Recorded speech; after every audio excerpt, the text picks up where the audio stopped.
cut through some of the fog out there that we pick a side. You know, we tend to in strength and conditioning say, I'm this guy or I'm this girl. This is my side. This is what I do. Well, no, we got to do it all. With all that's going on in the country and in the world, I think you need to know what your mission is. I think you need to know what your why is. And I think above anything, you got to understand what you stand for. I'm more interested now in being a difference maker that won't fade. So helping our athletes to become better husbands, fathers, and to be a positive voice in our community is what matters most to me. I have a long-term vision for the program. It wasn't about me or my qualifications, but I felt that I had a big picture vision that would add value to our department and improve our staff culture. So if I say the right verbiage and I use the right drill, man, you can make magic happen. Train women's basketball at Indiana, so Cliff and I share a weight room there, and I can say since he's gotten here, I have enjoyed my time spent in that weight room in my office exponentially more than what I did in my first year with the team. And it's just from having conversations with Cliff and spending more time with him. So thank you for coming on, Cliff, and I love the talk. So I have the pleasure of introducing our next speaker, Becky Bonaventura. And she is currently an assistant strength and conditioning coach at Rutgers University, where she trains women's rowing, women's golf, and women's tennis.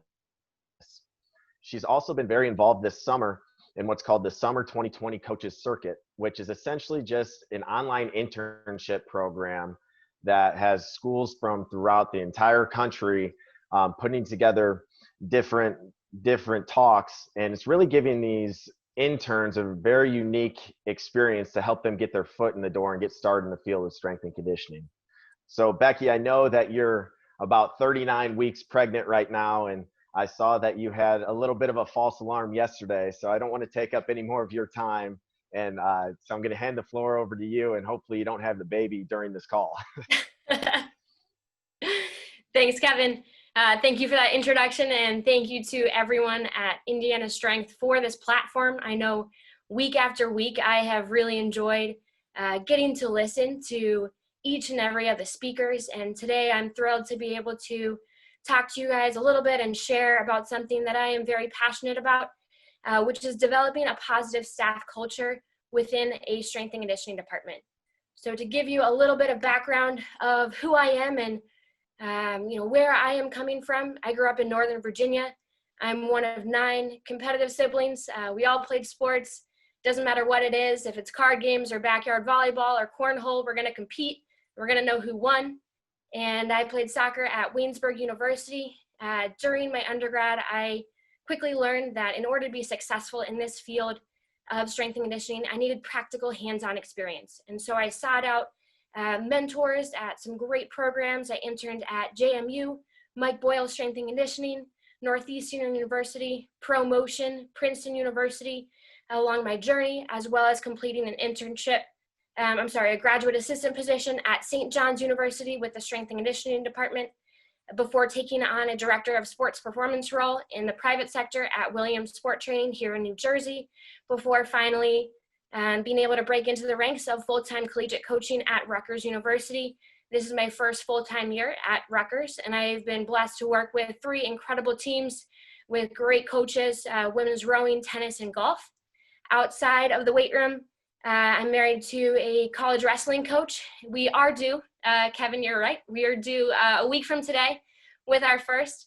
And after being a college athlete, I knew I needed something else to compete in. So recently I've taken up sprint triathlons, and it's a fun challenge for me. Open water swimming is a real big challenge. And so that's been fun to overcome. But diving into our topic for today, why this topic? Why are we talking about positive staff culture? Throughout the different internships and universities that I worked at and companies I've worked for, I've experienced both positive and negative staff cultures. And I found that this topic is something that is widely discussed, both at conferences as well as throughout interview processes. Everyone wants to know, so how is your staff culture? What is it really like to work there? And who are the people you work with? And I want to share today about some recent adjustments that we've made at Rutgers University that have had some really positive outcomes and results. And so in order to dive into this, I need to take you back to December to my first mid-year review at Rutgers University with my supervisor. And throughout that process and that conversation, he shared, hey, you've been doing a great job. We're really happy with your performance here. And I shared that I was really happy at Rutgers and it was a great place to work. But he asked me a fantastic question. And he asked, what, if anything, would make you consider leaving Rutgers? What, if anything, would make you feel like this was no longer the place for you? And so I shared with him that the only thing that I could foresee that would make me want to leave Rutgers at that point in time was if I felt like I was in a box, if I felt like there was no room for me to grow within the department. And so as that conversation continued on, we talked about the opening of a position. Our internship director was soon to be leaving. And so that role was going to be opening up. And so I shared that I was very interested in taking on that role. And as a result, he asked me a really good question. He asked, okay, Becky, I understand that you're interested in this, but why you and no one else? You've been here for 4 months. Why you? And I explained that it was 100% not that I was more qualified or that I deserved it more than anyone else. It was simply that I have a long-term vision for the program. It wasn't about me or my qualifications, but I felt that I had a big picture vision that would add value to our department and improve our staff culture. And how we would do that would be to reorganize the structure of our internship program to get everyone on our staff involved. Up to that point, it had been more of a one-man show. And so I wanted to see how we could get every single person on our staff, from director on down to every single assistant, involved in that education process. And I felt that that would be a huge factor in improving our staff culture. In the background behind that conversation, the needs analysis that I had just thought through on my own was that at Rutgers University, we have fantastic people working there, up and down the strength and conditioning staff. But in my first semester, I felt like we were working in silos. And as a result, we weren't really tapping into and utilizing the strengths and unique skill sets of each person on our staff.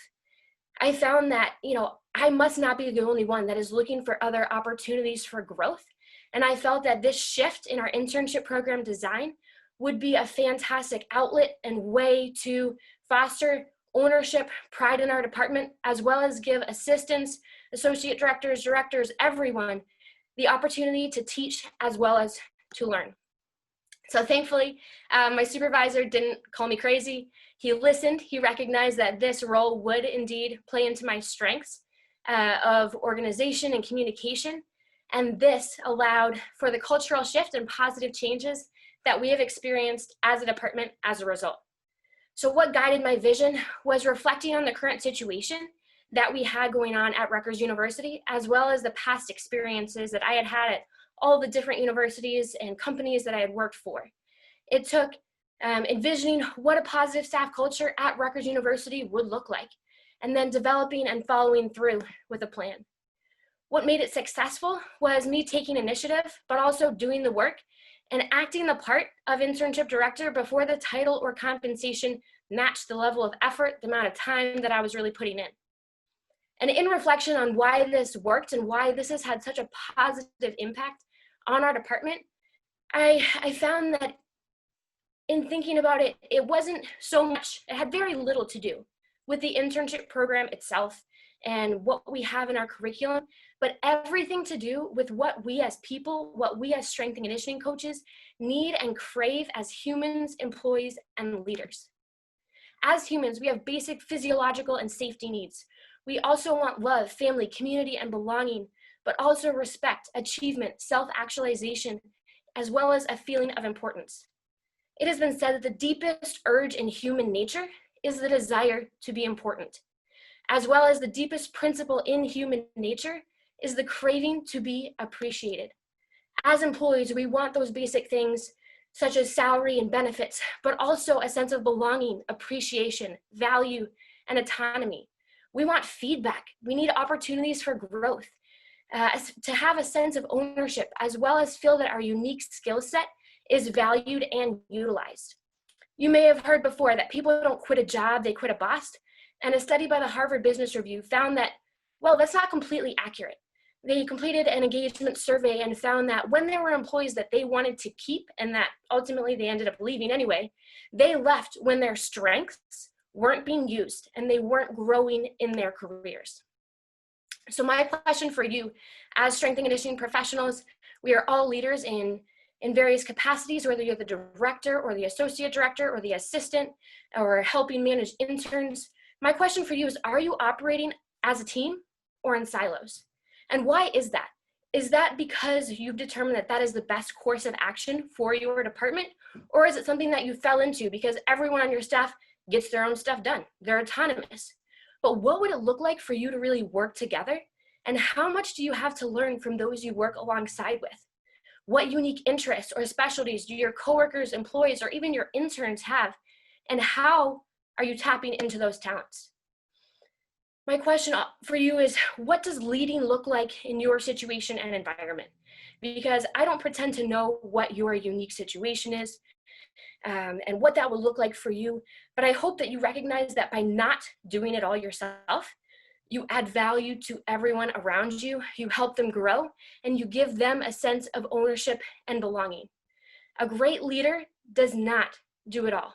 Thankfully, I think for most of us on this call, college group projects are over. We don't have to do it all anymore.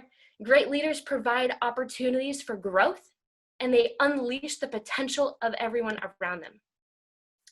Some current examples, the first example that I gave at the beginning of this presentation, talking about our Rutgers internship program and how changing the structure of the internship program and getting every single coach on our staff involved in the feedback process, in the curriculum process. Everyone on our staff presents and shares and gets to know our interns.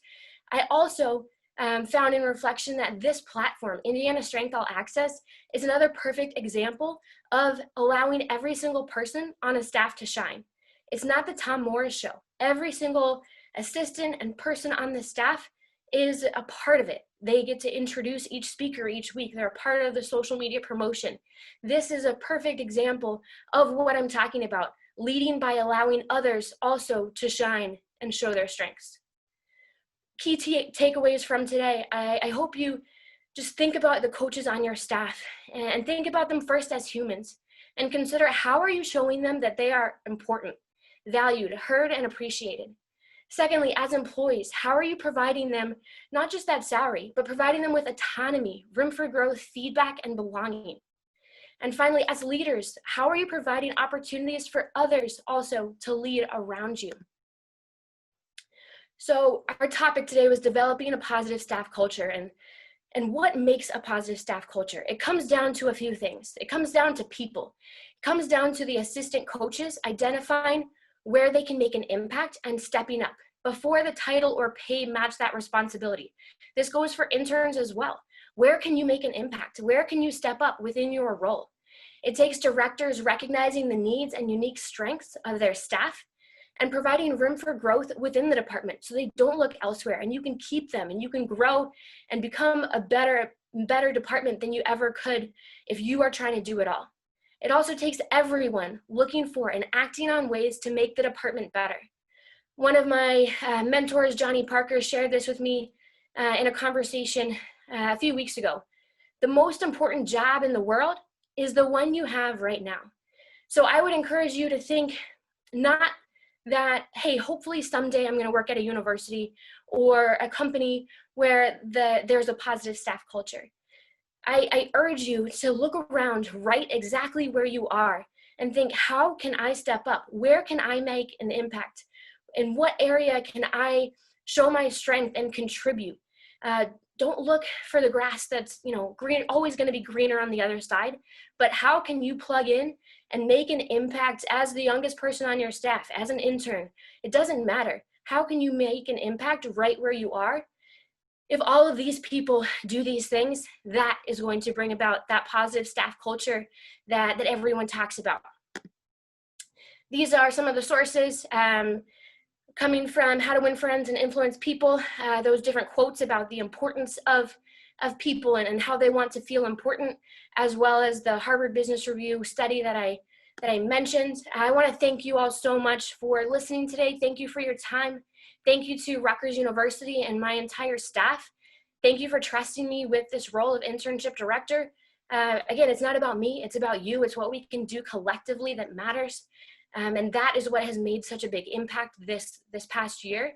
And thank you to Indiana Strength for this platform to allow all of us in this field to come together and not be competitive. Yes, we're in the Big Ten, but we can learn from each other and make each other better. And thank you very much. Have a great rest of the presentations. Well, I'm sure you all felt Becky's passion in that talk. And thank you, Becky. Incredible, incredible work. I mean, she is the definition of professionalism and creativity. And she's been such a joy to get to know throughout COVID. Thank you, COVID. I probably would have never met Becky